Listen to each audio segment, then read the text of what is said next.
ಆರಾಮಲ್ಲ?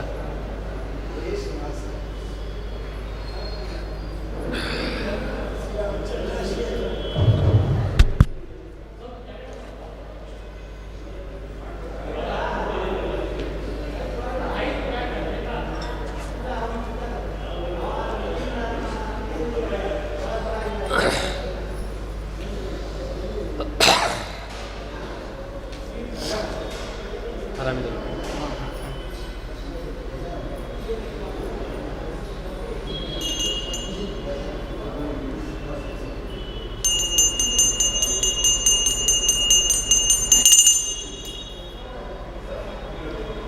ಸರಿ,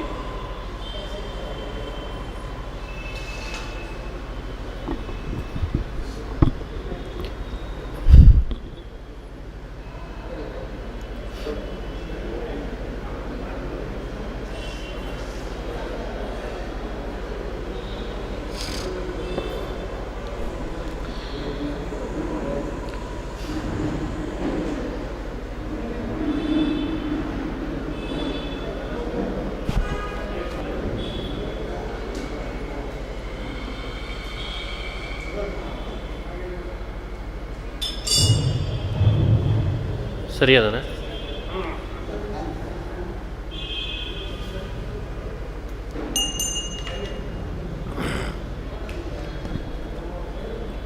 ಸ್ವಲ್ಪ ಜೋರು ಮಾಡ್ತೀನಿ.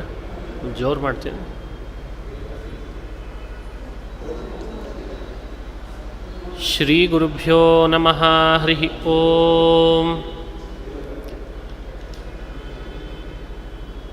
ಶುದ್ಧಾನಂದೋರು ಸಂವಿದ್ಯುತಿ ಬಲಬಹುಲೌದಾರ್ಯ ವೀರ್ಯಾತಿದೇಹಂ ಚಿಂತಾ ಸಂತಾಪಲೇಪೋದ್ಭವಮೃತಿಮುಖರಾಶೇಷದೋಷಾತಿದೂರಂ ಸದ್ಭಿರ್ವೈರಾಗ್ಯಭಕ್ತಿಶ್ರುತಿಮತಿನಿಯತಧ್ಯಾನಜಜ್ಞಾನಯೋಗಾತ್ ಗಮ್ಯಂ ವಂದೇ ಮುಕುಂದಾಭಿಧಮಮಲಮಲಂ ಬ್ರಹ್ಮವೇದಾಂತವೇದ್ಯಂ ಅಭ್ರಮಂ ಭಂಗರಹಿತಂ ಅಜಡಂ ವಿಮಲಂ ಸದಾ ಆನಂದತೀರ್ಥಮತುಳಂ ಭಜೆ ತಾಪತ್ರಯಾಪಹಂ ಮೂಕೋಪಿ ಯತ್ಪ್ರಸಾದೇನ ಮುಕುಂದಶಯನಾಯತೆ ರಾಜರಾಜಾಯತೆ ರಿಕ್ತೋ ರಾಘವೇಂದ್ರಂ ತಮಾಶ್ರಯೇ ಆಪಾದಮೌಲಿಪರ್ಯಂತಂ ಗುರುಣಾಮಾಕೃತಿಂ ಸ್ಮರೇತ್ ತೇನ ವಿಘ್ನಾಃ ಪ್ರಣಶ್ಯಂತಿ ಸಿದ್ಧ್ಯಂತಿ ಚ ಮನೋರಥಾಃ. ಶ್ರೀ ಹರಿವಾಯು ಗುರುಗಳ ಚರಣಾರವಿಂದಗಳಲ್ಲಿ ಭಕ್ತಿಪೂರ್ವಕ ಪ್ರಣಾಮಗಳನ್ನು ಅರ್ಪಿಸ್ತಾ ಇವತ್ತಿನಿಂದ ಭಗವದ್ಗೀತೆಯನ್ನು ಪ್ರವಚನ ಮಾಡ್ತಾ ಇದ್ದೇನೆ. ನಿರ್ವಿಘ್ನವಾಗಿ ಭಗವದ್ಗೀತೆ ಪ್ರವಚನ ಸಾಗಲಿ ಅಂತ ವಿಘ್ನೇಶ್ವರನನ್ನು ಪ್ರಾರ್ಥನೆ ಮಾಡ್ತಾ, ಭಗವದ್ಗೀತೆ ಸ್ವತಂತ್ರವಾದ ಕೃತಿ ಅಲ್ಲ, ಮಹಾಭಾರತದಲ್ಲಿ ಅಡಕವಾದಂಥ ಒಂದು ಭಾಗ. ಆದರೆ ಅದರ ಪ್ರಖ್ಯಾತಿ ಭಗವದ್ಗೀತೆದು ಸ್ವತಂತ್ರ ಗ್ರಂಥದಂತೆ ಪ್ರಖ್ಯಾತಿಗೆ ಬಂತು. ಸರಿಸುಮಾರು ಭಗವದ್ಗೀತೆ 700 ಪದ್ಯಗಳಿದ್ದಾವೆ. ಹೀಗಾಗಿ 700 ಪದ್ಯಗಳನ್ನು ಕೂಡ ಅನುಸಂಧಾನ ಮಾಡಿದರೆ ಸಾಕಷ್ಟು ಪುಣ್ಯನೂ ಇದೆ, ನಮ್ಮ ಒಳಗಿರುವಂಥ ಅನೇಕ ಸಂದೇಹಗಳೆಲ್ಲ ಪರಿಹಾರನೂ ಆಗ್ತಾವೆ. ಪುನಃ ನಾವು ಕರ್ತವ್ಯೋನ್ಮುಖರಾಗಲಿಕ್ಕೆ ಅಪೂರ್ವವಾದ ಮಾರ್ಗದರ್ಶನದ ಕೃತಿ ಅಂದರೆ ಅದು ಭಗವದ್ಗೀತೆ. ಭಗವದ್ಗೀತೆ ಬಗ್ಗೆ ಇವತ್ತಿನ ದಿವಸ ಕೆಲವು ಅಂಶಗಳನ್ನು ಅನುಸಂಧಾನ ಮಾಡಿಸ್ತಾ ಒಳಗೇನಿದೆ ಅನ್ನೋದನ್ನು ಕೂಡ ಸ್ವಲ್ಪ ಪ್ರವೇಶ ಮಾಡಿ ಮುಗಿಸೋಣ. ಗೀತೆ ಬಗ್ಗೆ ಒಂದು ಮಾತು ಹೇಳ್ತಾರೆ ವೇದವ್ಯಾಸರು. ಸರ್ವೋಪನಿಷದೋ ಗಾವಃ ದೋಗ್ಧ ಗೋಪಾಲ ನಂದನಃ ಪಾರ್ಥೋ ವತ್ಸಃ ಸುಧೀರ್ಭೋಕ್ತ ದುಗ್ಧಂ ಗೀತಾಮೃತಂ ವಹತ್. ಎಲ್ಲ ಉಪನಿಷತ್ತುಗಳು ಗೋವುಗಳಿದ್ದ ಹಾಗೆ. ಸುಮಾರು ಇವತ್ತು ನಮಗೆ ಉಪಲಬ್ಧ ಇರುವ ಉಪನಿಷತ್ತುಗಳು ಅಂದರೆ 108 ಉಪನಿಷತ್ತುಗಳು. ಋಗ್ವೇದ, ಯಜುರ್ವೇದ, ಸಾಮವೇದ, ಅಥರ್ವ ವೇದಗಳು ಅಂತಿಟ್ಟುಕೊಂಡು 4 3 ವೇದ 4 ಅಂತಿಟ್ಟುಕೊಂಡು 4 ವೇದಗಳಿಂದ ಉಪಲಬ್ಧವಾದ ಉಪನಿಷತ್ತುಗಳು 108. ಆ ಎಲ್ಲ ಉಪನಿಷತ್ತುಗಳನ್ನು ಗೋವಿನ ಸ್ಥಾನ ಕೊಟ್ಟಿದ್ದಾರೆ. ಆ ಗೋವುಗಳನ್ನು ಹಾಲು ಕರಿಬೇಕು ಅಂತ ಹೇಳೇನೆ ಗೋಪಾಲಕನ ರೂಪ ತಗೊಂಡವನು ಶ್ರೀಕೃಷ್ಣ ಪರಮಾತ್ಮ. ಕೃಷ್ಣನೇ ಗೋಪಾಲ ನಂದನಃ. ಅವನು ಹುಟ್ಟಿದ್ದೇ ದನ ಕಾಯೋರ ಮನೆಯಲ್ಲಿ, ಬೆಳೆದದ್ದು ದನ ಕಾಯೋರ ಮನೆಯಲ್ಲಿ. ಅವನು ಗೋಪಾಲ ನಂದನಃ, ಅವನು ಗೋಪಾಲಕ. ಆದ್ದರಿಂದ ಹಾಲು ಕರೆಯೋ ಅಭ್ಯಾಸ ಅವನಿಗಿದ್ದೇ ಇದೆ. ಆಕಳ ಹಾಲು ಕೊಡಬೇಕಾದ್ರೆ ಕರು ಬೇಕು. ಯಾಕೆಂದರೆ ಈ ಉಪನಿಷತ್ತುಗಳೆಲ್ಲ ಜರ್ಸಿ ಆಕಳ ಅಲ್ಲ, ಇದು ಜವಾರಿ ಆಕಳ. ಅಲ್ಲಲ್ಲಿ ಹೇಳುವಾಗ ನಾನೇ ಅಂತಿರ್ತೀನಿ, ಹಣ ಬಹಳ ಕೊಡಬಹುದು ಅಂತ ಲೌಕಿಕ ವಿದ್ಯೆಯನ್ನು ಅನುಸರಿಸ್ತೇವೆ, ಆದರೆ ಅದು ಜರ್ಸಿ ಆಕಳ. ನಾಟಿ ಆಕಳ ಅಂದರೆ ಉಪನಿಷತ್ತನ್ನೋ ನಾಟಿ ಆಕಳ. ಅದು ಕೊಡೋ ಹಾಲೇನಿದೆ ಅಧ್ಯಾತ್ಮ ವಿದ್ಯೆ, ಅದು ಪೌಷ್ಟಿಕವಾದ ಹಾಲು. ಹೀಗಾಗಿ ಉಪನಿಷತ್ತುಗಳೆಂಬ ಗೋವುಗಳನ್ನು ಹಾಲು ಕರಿಬೇಕಾದರೆ ಗೋಪಾಲಕನಾಗಿ ಕೃಷ್ಣನಾದರೆ ಒಬ್ಬ ಕರು ಬೇಕಾಗಿತ್ತು. ಕರು ಸ್ವಲ್ಪ ಕುಡಿತದಷ್ಟೆ, ಜಾಸ್ತಿ ಕುಡಿಯೋರು ನಾವೇ. ಕರುವಿಗೆ ಬಾಯಿ ಸುಮ್ಮನೆ ಹೀಗೆ ಮುಟ್ಟಿಸಿ ಕೆಚ್ಚಲು ಸಡ್ಲ ಆದ ಕೂಡಲೇ ಎಳೆದು ತಂದು ಕಟ್ಟಿಬಿಡ್ತಾರೆ. ಆಕಳ ಹಾಲು ನಾವೇ ಕರಿತೇವೆ. ಮತ್ತೆ ಹಾಗೆ ಸ್ವಲ್ಪ ಕುಡಿಬೇಕು ಅಂತ ಹೇಳೇನೆ ಕರು. ಅಂಥ ಸ್ವಲ್ಪ ಬಹಳ ದೊಡ್ಡ ಜ್ಞಾನಿನೇ ಅವನು, ಬಹಳ ದೊಡ್ಡ ಜ್ಞಾನಿ. ಅವನಿಗೆ ಪೂರ್ಣ ಬೇಕಾಗಿರಲಿಲ್ಲ, ಅವನಿಗೆ ಬೇಕಾದದ್ದು ಸ್ವಲ್ಪ ಅಷ್ಟೇ. ಅದಕ್ಕೆ ಅಂಥ ಸ್ಥಾನದಲ್ಲಿ ಅರ್ಜುನ ಅನ್ನೋನನ್ನು ಕರುವನ್ನಾಗಿ ಮಾಡಿಕೊಂಡಂತೆ ಕೃಷ್ಣ. ಅರ್ಜುನ ಕರು ಆದ ಯಾಕೆ ಎಂದದ್ದಕ್ಕೆ ಅವನಿಗೆ ಭಗವದ್ಗೀತೆ ಪೂರ್ಣಾಂಶ ಅನ್ನೋಕ್ಕಿಂತ ಅವನಿಗೆ ಭಗವದ್ಗೀತೆ ಅಲ್ಪಾಂಶ ಸಾಕು. ಹಾಗಾದರೆ ನೆನಪಿಟ್ಕೋಬೇಕಾದ ಸಂಗತಿ, ಈ ಆಕಳ ಹಾಲನ್ನು ಕುಡಿಬೇಕು ಅಂತಾದವರು ಯಾರಾದರು? ಕರೀಲಿಕ್ಕೆ ಕೃಷ್ಣ, ಕರು ಅರ್ಜುನ, ಮಿಕ್ಕ ಹಾಲೆಲ್ಲ ಕುಡಿಬೇಕಾದವರು ಯಾರು ಅಂತಾದರು? ಇದರಿಂದ ಸ್ಪಷ್ಟ ಆಯಿತು. ಸರ್ವೋಪನಿಷದೋ ಗಾವಃ ದೋಗ್ಧ ಗೋಪಾಲನಂದನಃ ಪಾರ್ಥೋ ವತ್ಸಃ ಸುಧೀರ್ಭೋಕ್ತ ದುಗ್ಧಂ ಗೀತಾಮೃತಂ ಮಹತ್. ಎಷ್ಟು ಅದ್ಭುತ! ಸಂಸಾರದಲ್ಲಿ ಕರ್ತವ್ಯ ಪ್ರಜ್ಞೆಯಿಂದ ವಿಮುಖರಾದವರು ಸಂಕಟಕ್ಕೆ ಒಳಪಟ್ಟಿರ್ತಾರೆ. ಯಾವ ದಾರಿ ಹಿಡಿಲಿ ಅಂತ ತಿಳಿತಿರೋದಿಲ್ಲ. ಈ ದಾರಿ ಹಿಡಿಲೋ ಈ ದಾರಿ ಹಿಡಿಲೋ ಅಂತ ಗೊಂದಲಕ್ಕೆ ಒಳಪಟ್ಬಿಟ್ಟಿರ್ತಾರೆ ಜೀವನದೊಳಗೆ. ಇದು ಸಾಧಾರಣವಾಗಿ 15, 16ನೇ ವಯಸ್ಸಿನ ನಂತರದಲ್ಲಿ ಶುರುವಾಗುವ ತಾಕಲಾಟ. ಅದಕ್ಕೆ ಇತ್ತೀಚೆಗೆ ಟರ್ನಿಂಗ್ ಪಾಯಿಂಟ್ ಅಂತ ಪ್ರೋಗ್ರಾಮ್ಗಳನ್ನು ತೋರಿಸ್ಲಿಕ್ಕೆ ಶುರು ಮಾಡಿದ್ದಾರೆ. SSLC ಆದ ಕೂಡಲೇ ಟರ್ನಿಂಗ್ ಪಾಯಿಂಟ್, PUC ಆದ ಕೂಡಲೇ ಟರ್ನಿಂಗ್ ಪಾಯಿಂಟ್, CET ಆದ ಕೂಡಲೇ ಟರ್ನಿಂಗ್ ಪಾಯಿಂಟ್. ಪ್ರಾಯಶಃ ಜೀವನದೊಳಗೆ ಆಗೋ ಟರ್ನಿಂಗ್ ಪಾಯಿಂಟಿಗೆ ಭಗವದ್ಗೀತೆಗಿಂತ ಮತ್ತೊಂದು CET ಯಾವುದೂ ಇಲ್ಲ.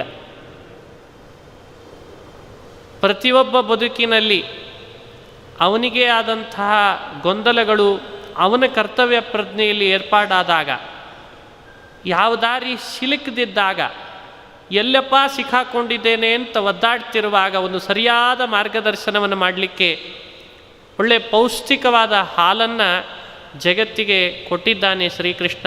ಅದೇ ಶ್ರೀಮದ್ ಭಗವದ್ಗೀತೆ ಅಂತ ವ್ಯಾಖ್ಯಾನ ಮಾಡ್ತಾರೆ. ಹೀಗೆ ಭಗವದ್ಗೀತೆಯ ಬಗ್ಗೆ ಸ್ಥೂಲ ಪರಿಚಯ. ಇದರಿಂದ ನಿಮಗೆ ಸ್ಪಷ್ಟವಾಗಿದ್ದು ಉಪನಿಷತ್ತಿನ ಸಾರವೇ ಭಗವದ್ಗೀತೆ ಅನ್ನೋದಂತೂ ಸ್ಪಷ್ಟ ಆಯಿತು. ಇತ್ತೀಚೆಗೆ ಪ್ರಶ್ನೆ ಪೇಪರ್ನಲ್ಲಿ ಕೊಡುವಾಗ 20 ಮಾರ್ಕ್ಸಿನ ಪ್ರಶ್ನೆ, ಯಾರು ಯಾವಾಗ ಯಾರಿಗೆ ಹೇಳಿದರು? ಬಹಳ ವಿಚಿತ್ರವಾದ ಪ್ರಶ್ನೆ. ಇದನ್ನು ಬಿಡಿಸಿದರೆ 20 ಮಾರ್ಕ್ಸ್. ಹೀಗಾಗಿ ಭಗವದ್ಗೀತೆ ಯಾರು ಯಾವಾಗ ಯಾರಿಗೆ ಹೇಳಿದರು? ಅದಕ್ಕೆ ಈ ಮಾತಿನಲ್ಲಿ ಸ್ಪಷ್ಟಪಡಿಸಿದ್ವಿ. ಶ್ರೀಕೃಷ್ಣನೆಂಬ ಗೋಪಾಲಕನೇ ಹೇಳಿದವ, ಅರ್ಜುನನೆಂಬ ಕರು ಕೇಳಿದ್ದು.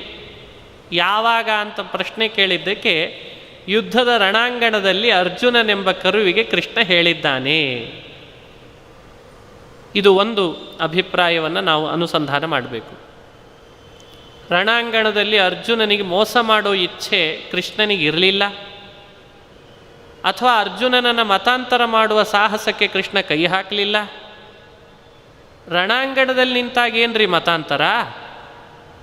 ಅರ್ಜುನನನ್ನು ಕರ್ತವ್ಯ ಪ್ರಜ್ಞೆಯಿಂದ ಬಡಿದೆಬ್ಬಿಸ್ಬೇಕಾಗಿದೆ. ಅವನಿಗದು ಹೋಗಿದೆ, ಕರ್ತವ್ಯ ಪ್ರಜ್ಞೆ ಹೋಗಿದೆ, ಯಾವ ದಾರಿ ಹಿಡಿಬೇಕು ಅಂತ ತಿಳಿತಿಲ್ಲ.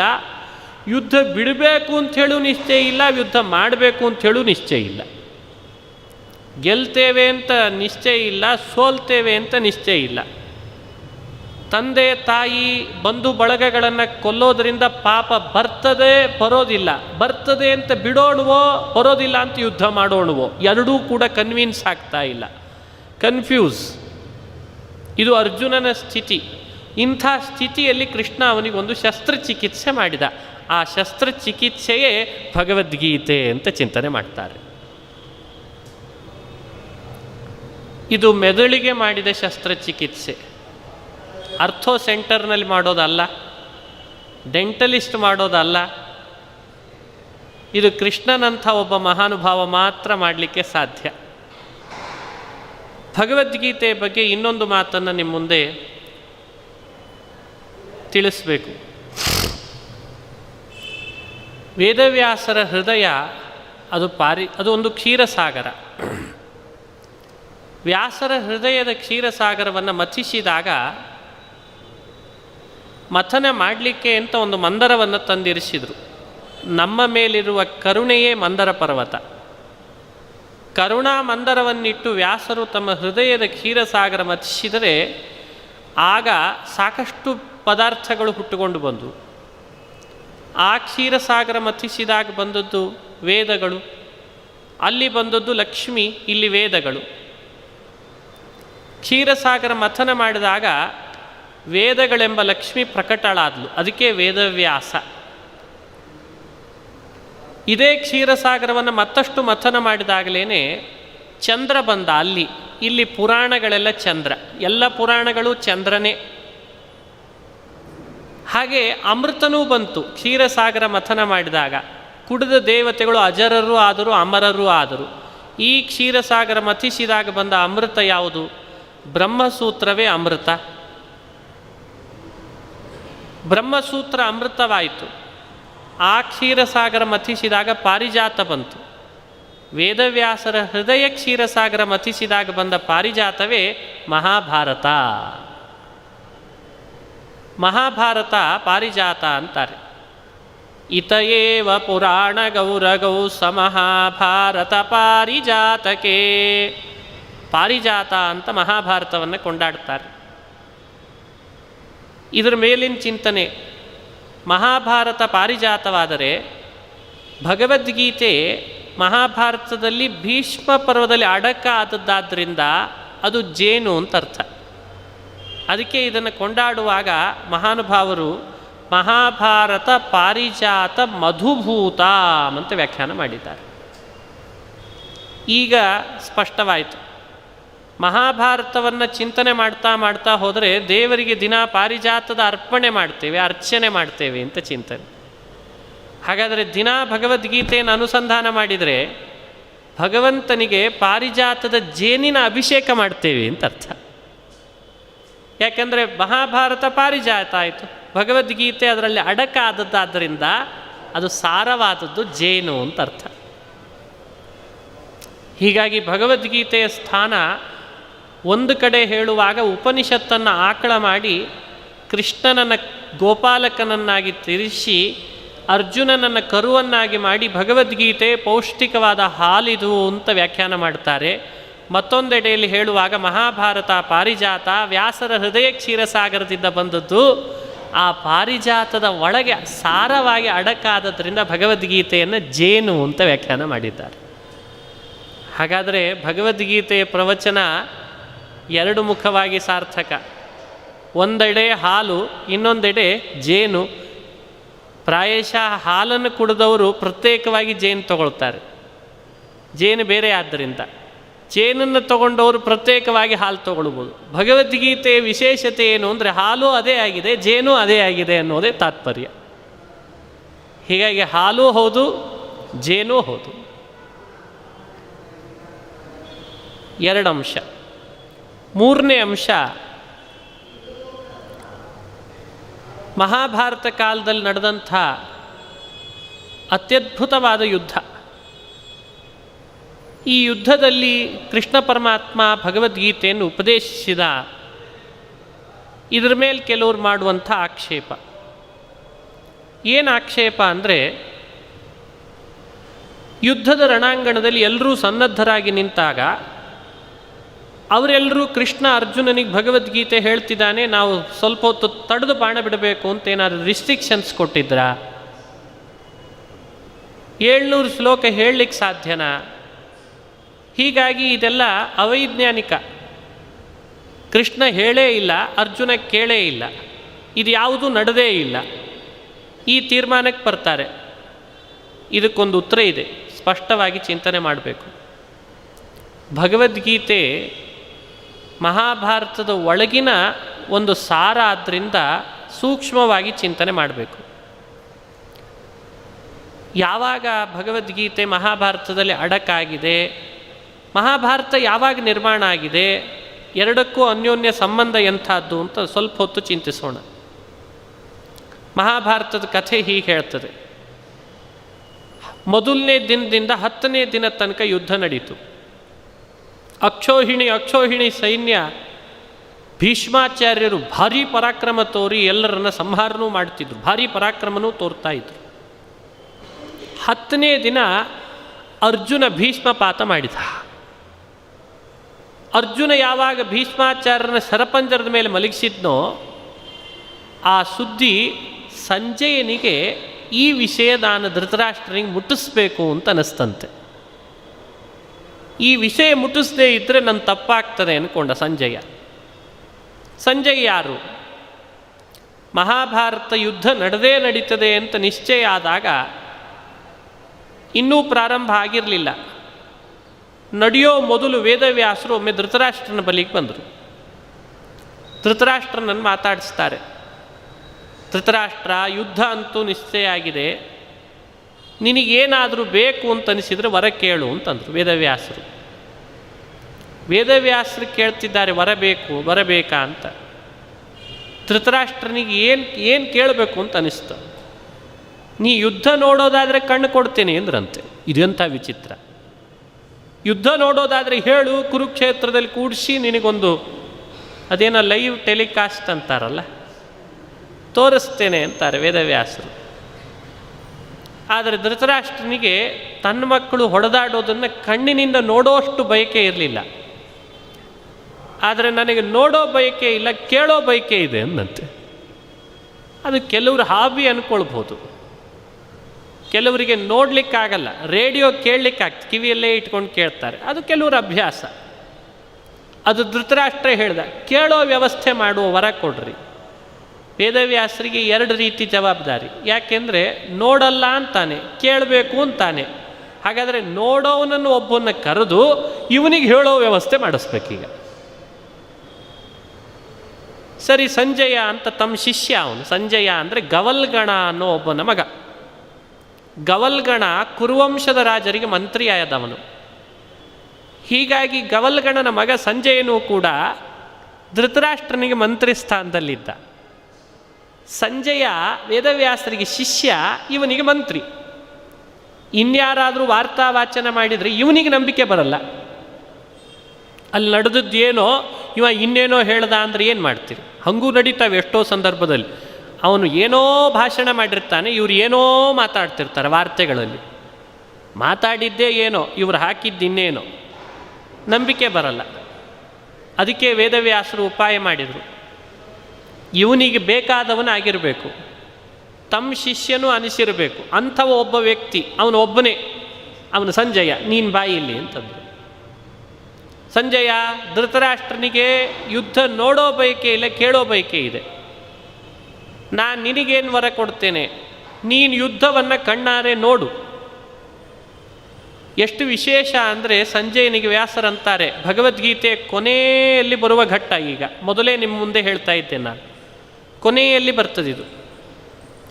ಸಂಜಯ, ನೀನು ಯುದ್ಧವನ್ನು ನೋಡು,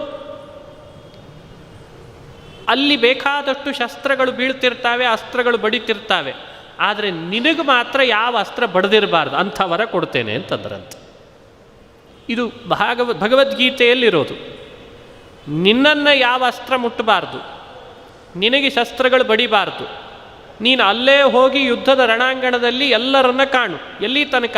ಬಹುದೂರದಲ್ಲಿದ್ದವರು ಯಾರ್ಯಾರ ಜೊತೆಗೆ ಏನೇನು ಮಾತಾಡ್ತಾರೆ ಅನ್ನೋದು ನಿನ್ನ ಕಿವಿಗೆ ಬೀಳಲಿ ಅಂತ ವರ ಕೊಟ್ಟಿದ್ರಂತೆ. ಅವರು ಮಾತಾಡೋದು ನಿನ್ನ ಕಿವಿಗೆ ಬೀಳಬೇಕು, ನೀನು ಅದನ್ನು ನೋಡಬೇಕು.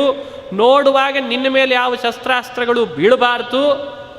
ಅಪ್ಪಿ ತಪ್ಪಿ ನಿನಗೇನಾದರೂ ಸಮಯಕ್ಕೇನೋ ಕೆಲಸ ಬಂತು, ಆ ಸಂದರ್ಭ ಯುದ್ಧದಿಂದ ನೋಡ್ಲಿಕ್ಕೆ ಆಗಲಿಲ್ಲ, ವಾಪಸ್ ಹಸ್ತಿನಾವತಿಗೆ ಬಂದು, ಆದರೆ ನಡೆದ ಯುದ್ಧ ನಿನ್ನ ತಲೆ ಒಳಗೆ ಯಾವಾಗಲೂ ಬರಲಿ ಅಂತ ವರ ಕೊಟ್ಟಿದ್ರಂತ. ಸಾಕಷ್ಟು ಜನ ಅಂತಿರ್ತಾರೆ, ಕೆಲವು ಪ್ರಸಂಗ ಟಿ ವಿಯಲ್ಲಿ ನೋಡ್ಲಿಕ್ಕೆ ಆಗದೆ ಹೋದರೆ ರೆಕಾರ್ಡ್ ಬಟನ್ ಒತ್ತಿ ಹೋಗಿರ್ತಾರಂತೆ. ಯಾಕೆ ಅಂದರೆ ಬಂದ ಮೇಲೆ ನೋಡ್ಕೊಳ್ಳಿಕ್ಕೆ ಆಗ್ತದಲ್ಲ ಅಂತ. ಇವ್ರದ್ದೇ ಇಷ್ಟು ಮುಂದುವರೆದದ ಅಂದರೆ ಅವ್ರದ್ದು ಎಷ್ಟಿರಬೇಡ ಅಂತ ವಿಚಾರ ಮಾಡಿರಿ. ಸಂಜಯನಿಗೆ ಇಂಥ ವರ ಕೊಟ್ರಂತೆ. ಅಪ್ಪಿ ತಪ್ಪಿಯೂ ನಿನಗೆ ಆ ಯುದ್ಧದ ಯಾವ ಪ್ರಸಂಗವೂ ತಿಳಿಲಿಲ್ಲ ಅಂತ ಆಗಬಾರ್ದು. ಹೀಗೆ ವೇದವ್ಯಾಸರು ಸಂಜಯನಿಗೆ ವರ ಕೊಟ್ಟರು. ಆ ವರದ ಪ್ರಭಾವದಿಂದಲೇ ಸಂಜಯ ಬಂದು ಧೃತರಾಷ್ಟ್ರನಿಗೆ ವಿಷಯಗಳನ್ನು ನೇರವಾಗಿ ಆವಾಗ ಬಂದು ಹೇಳ್ತಿದ್ದ. ಬಹಳಷ್ಟು ಕಾಲ ಸಂಜಯ ಯುದ್ಧವನ್ನು ಕಣ್ಣಾರೆ ಕಾಣ್ತಿದ್ದ. ಆದರೆ ಸಂದರ್ಭ ಹೀಗೆ ನಡೆದಿದೆ, 10 ದಿನಗಳಲ್ಲಿ ಭೀಷ್ಮ ಪಾತ ಆಗೋ ತನಕ ಸಂಜಯ ಧೃತರಾಷ್ಟ್ರನ ಹತ್ರ ಬಂದಿರಲಿಲ್ಲ. ಸಂಜಯ 10ನೇ ದಿನ ಮಾತ್ರ ಅಲ್ಲಿ ಉಳಿಲಿಕ್ಕಾಗಲಿಲ್ಲ ಅವನಿಗೆ. ಯಾಕೆ ಅಂದರೆ ಭೀಷ್ಮ ಪಾತ ಆದ ಸುದ್ದಿ ಧೃತರಾಷ್ಟ್ರನಿಗೆ ನಾ ಮುಟ್ಟಿಸ್ಬೇಕೋ ಬೇಡವೋ? ನನಗೆ ವರ ಕೊಟ್ಟಿದ್ದಾರೆ ವೇದವ್ಯಾಸರು, ಸುದ್ದಿ ಹೇಳಲೇಬೇಕು ನಾನು ಧೃತರಾಷ್ಟ್ರನಿಗೆ ಅಂತ ಅನಿಸಿ ಸಂಜಯ 10 ದಿನಗಳ ಕಾಲ ಇದ್ದವನು 10ನೇ ದಿನದ ಭೀಷ್ಮಪಾತದ ಸುದ್ದಿ ಮುಟ್ಟಿಸ್ಲಿಕ್ಕೆ ಅಂತ ಹಸ್ತಿನಾವತಿಗೆ ಬಂದ. ಕುರುಕ್ಷೇತ್ರದಲ್ಲಿ ಏನು ನಡೀತು ಅಂತಂದಾಗ ಭೀಷ್ಮ ಪಾತ ಆಯಿತು ಅಂತಂದು ಕೂಡಲೇ ಅಳು ಬಂತು ಧೃತರಾಷ್ಟ್ರನಿಗೆ. ಬಿಕ್ಕಳಿಸಿ ಅಳ್ತಾನೆ ಭೀಷ್ಮಾಚಾರ್ಯರೇ ಹೋಗಿಬಿಟ್ರಲ್ಲ ಅಂತ. ಆಗ ಅವನಿಗೆ ಕುತೂಹಲ ಆಯಿತು. ಕುತೂಹಲ ಆಗಿ ಪ್ರಾರಂಭ ಮಾಡ್ತಾನಂತೆ. ಹಾಗಾದರೆ ಮೊದಲನೇ ದಿನದಿಂದ 10ನೇ ದಿನದ ತನಕ ಏನಾಯಿತು ಹೇಳು ಅಂತ ಕೇಳಿದ್ದಂತೆ. ಮೊದಲನೇ ದಿನದಿಂದ 10ನೇ ದಿನದ ತನಕ ಏನಾಯಿತು ಅದನ್ನು ಮೊದಲು ಹೇಳು ಅಂದಾಗ ಸಂಜಯನ ಬಾಯಲ್ಲಿ ಈ ವಿಷಯ ಪ್ರಾರಂಭ ಆಯ್ತಂತೆ. ಮೊದಲನೇ ದಿನ ಸೈನ್ಯ ಜಮಾವಣೆ ಆಗಿತ್ತು, ಯಾರ್ಯಾರು ಎಲ್ಲೆಲ್ಲೆಲ್ಲಿ ನಿಂತಿದ್ರು, ಶಂಖನಾದ ಆಗ್ತಾ ಇತ್ತು. ಅದರಲ್ಲಿ ರಥ ತಗೊಂಡು ಬಂದು ಅರ್ಜುನ ಕೃಷ್ಣನಿಗೆ ಹೇಳಿದ್ದಕ್ಕೆ ಸಾರಥಿಯಾಗಿ ಕೃಷ್ಣ ಮಧ್ಯದಲ್ಲಿ ತಂದು ನಿಲ್ಲಿಸಿದ. ದುರ್ಯೋಧನ ಏನು ಮಾತಾಡಿದ, ಅರ್ಜುನ ಏನು ಮಾತಾಡಿದ, ಇದನ್ನು ಸಂಜಯ ಧೃತರಾಷ್ಟ್ರನಿಗೆ ವಾರ್ತಾವಾಚನ ಮಾಡಲಿಕ್ಕೆ ಶುರು ಮಾಡಿದ್ದಂತೆ. ಹಾಗಾದರೆ ಸಂಜಯ ಧೃತರಾಷ್ಟ್ರನಿಗೆ ಹೇಳಿದ್ದು ನಡೆದ ಘಟನೆಯನ್ನು 10ನೇ ದಿವಸ ಅನುವಾದ ಮಾಡಿದ್ದಾನೆ. ಇದರಿಂದ ನಿಮಗೆ ಸ್ಪಷ್ಟ ಆಗ್ತದೆ ಭಗವದ್ಗೀತೆ ಸಂಜಯನ ಬಾಯಲ್ಲಿ ಬಂದದ್ದು ಭೀಷ್ಮ ಪಾತದ ದಿನ ಅಂದರೆ 10ನೇ ದಿವಸ.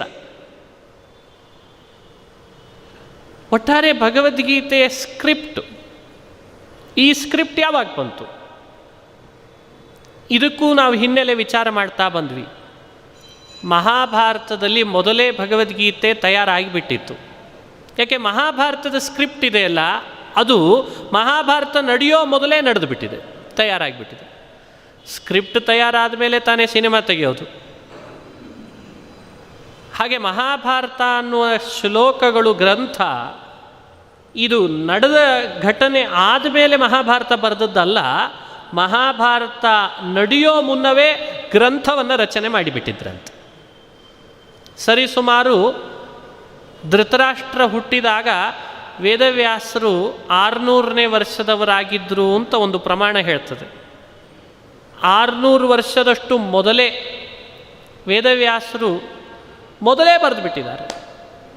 ಹಾಗಾದರೆ ಮಹಾಭಾರತ ಮೊದಲೇ ಬರೆದಿದ್ದಾಗಿದೆ. ಅದರಲ್ಲಿ ಅಡಕ ಭೀಷ್ಮ ಪರ್ವದಲ್ಲಿ ಅಡಕವಾದ ಭಗವದ್ಗೀತೆಯು ಮೊದಲೇ ರಚನೆಯಾಗಿದೆ. ಸಂದರ್ಭಕ್ಕೆ ಅನುಗುಣವಾಗಿ ಈ ಪ್ರಸಂಗವನ್ನು ನಿಮ್ಮ ಮುಂದೆ ನಾನು ಚಿಂತನೆ ಮಾಡಿಟ್ಟಿದ್ದೇನೆ ಅಷ್ಟೇ. ಹಾಗಾದರೆ ಮಹಾಭಾರತ ಅದರ ಸ್ಕ್ರಿಪ್ಟ್ನಲ್ಲಿ ಭಗವದ್ಗೀತೆ ಬಂದಾಗಿದೆ ಅಂತಂದರೆ ಕೃಷ್ಣ ಅರ್ಜುನನಿಗೆ ಹೇಳಿದ್ದೇನು? ಹಾಗಾದರೆ ಮೊದಲೇ ಇದ್ದದ್ದನ್ನೇ ಹೇಳಿದ್ನೋ ಹೊಸದಾಗಿ ಹೇಳಿದ್ನೋ? ಹೊಸದಾಗಿ ಹೇಳಿದ್ದಲ್ಲ.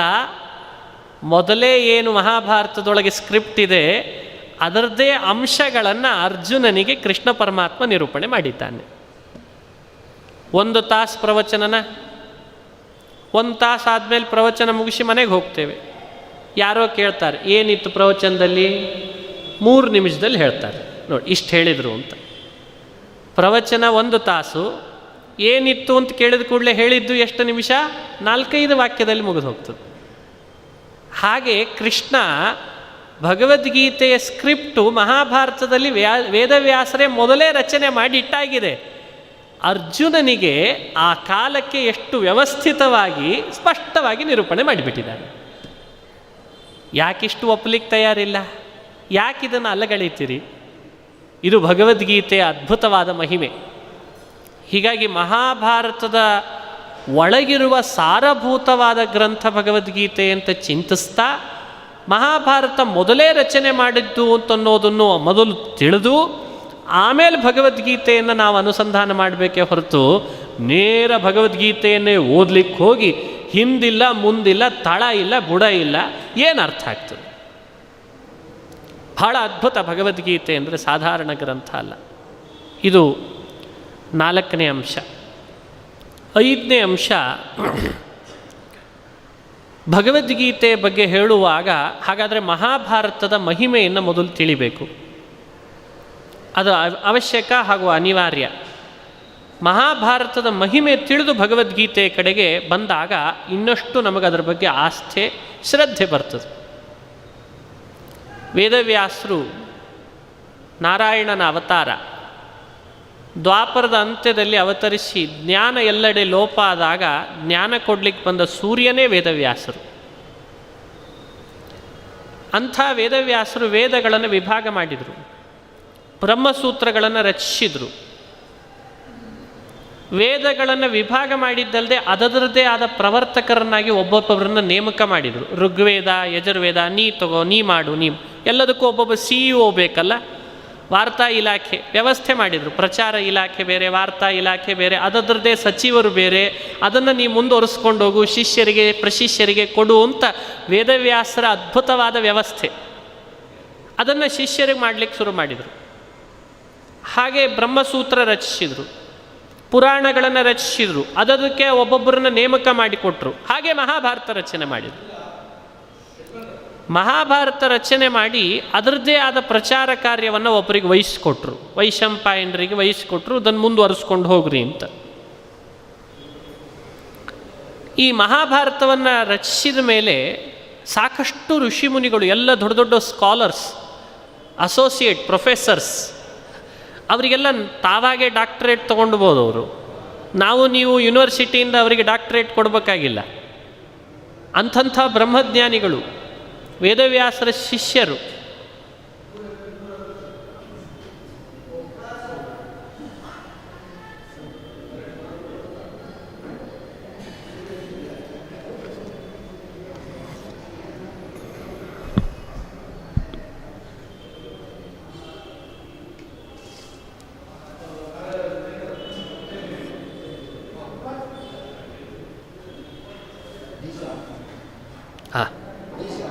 ಆಗಲೇ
ಹರಿ ಹರಿ.